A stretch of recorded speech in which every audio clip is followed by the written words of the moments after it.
Okay, so the six characteristics of innovative mentality are actually very great ones. So one is uh, okay. So one is when you're working in a environment which has culture, which have different mindsets, which have different talents, which has different communication, which has different personalities and stuff, and it has all aspects of leadership or all aspects of communication and challenges. What do you do? So this is a read from the Forbes magazine, and it appeared in Forbes.com, and this is amongst the 15 things that leaders. I don't mean government leaders. I mean business leaders. I mean team leaders. I mean people who are inspiring people daily, maybe in a spiritual practice or in a music class, are also in a way leaders and staff. So the point is this: that what are these values, or what are these outlooks which enable talent, culture, and communication? So number one is that appreciate vulnerability, make others feel safe to speak up, make decisions, communicate expectations, challenge people to think, be accountable to others, and let accountability be a parameter set for others. Lead by example, measure and reward performance, provide continuous feedback, properly allocate and deploy talent, ask questions and seek counsel, problem solve and avoid procrastination, have positive energy and attitude, be a great teacher, invest in relationships, and genuinely enjoy responsibilities, and I think at the core of it is that basically when you want to have a ground breaking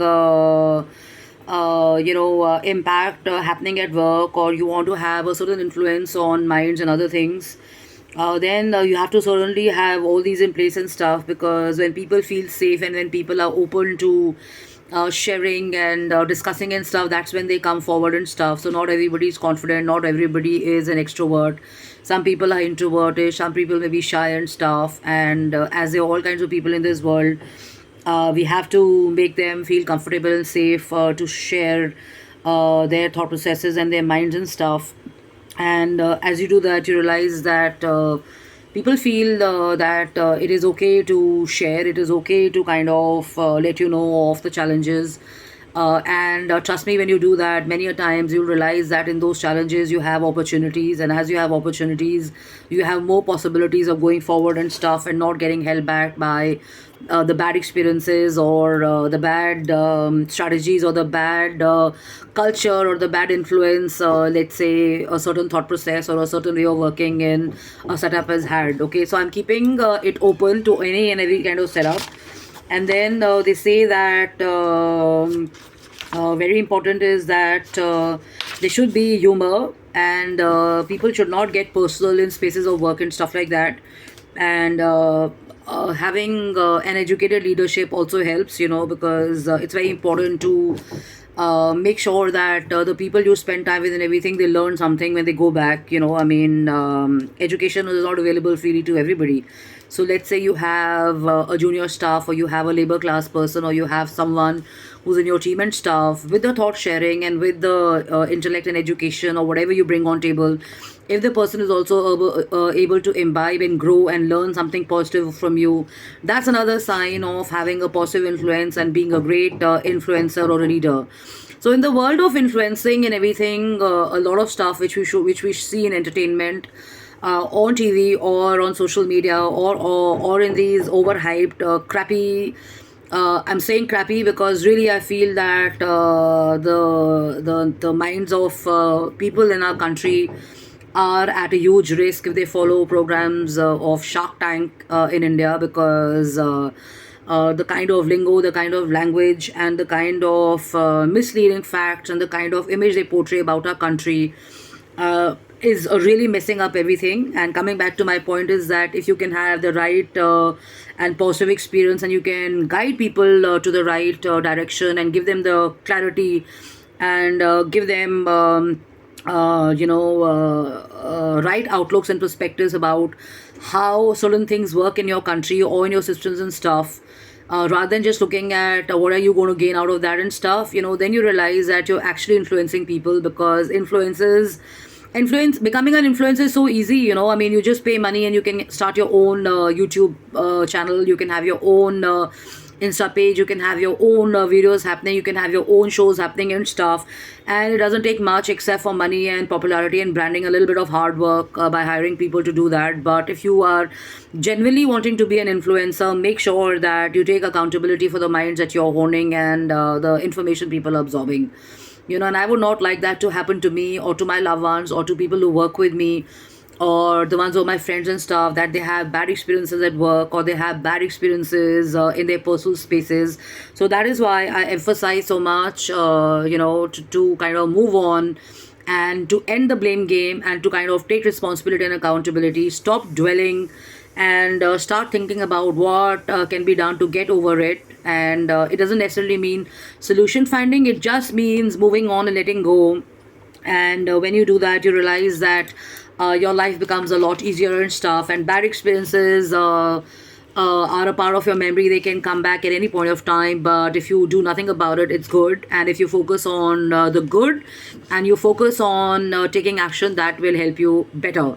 So love and luck, take care. I'm Jashin Kapani. I'm the founder and CEO of I'm Recon Design. I'm also a drummer, a djembe drummer. We are doing a fantastic initiative on Saturday where we are playing for noble and a pretty viable cause, which is Alzheimer.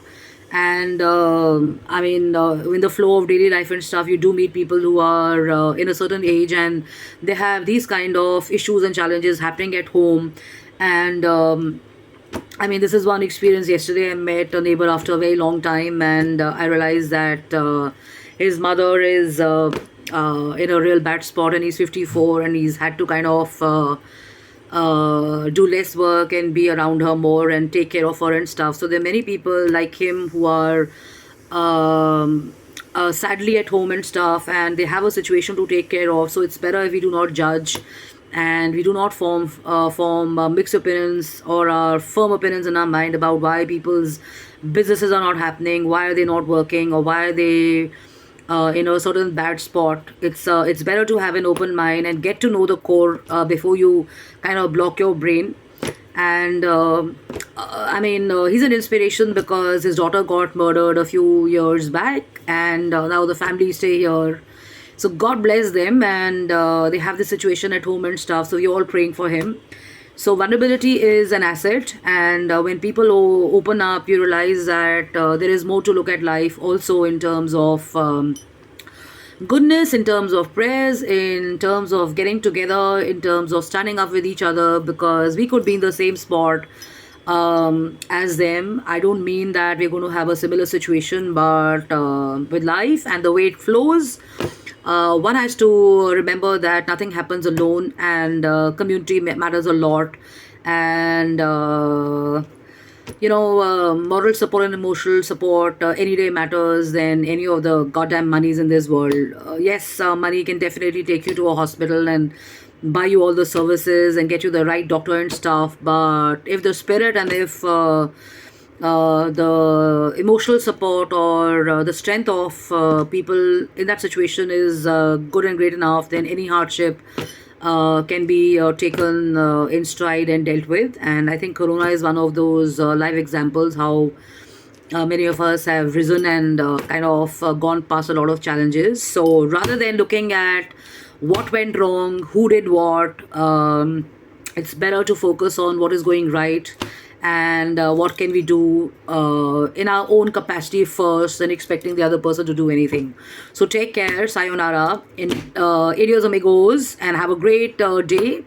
And the weekend is closed, so Saturday you can check our Facebook page and you could be there to participate. It's a free community initiative, and you can play any instrument and you can contribute in terms of your time, in terms of your energy and stuff.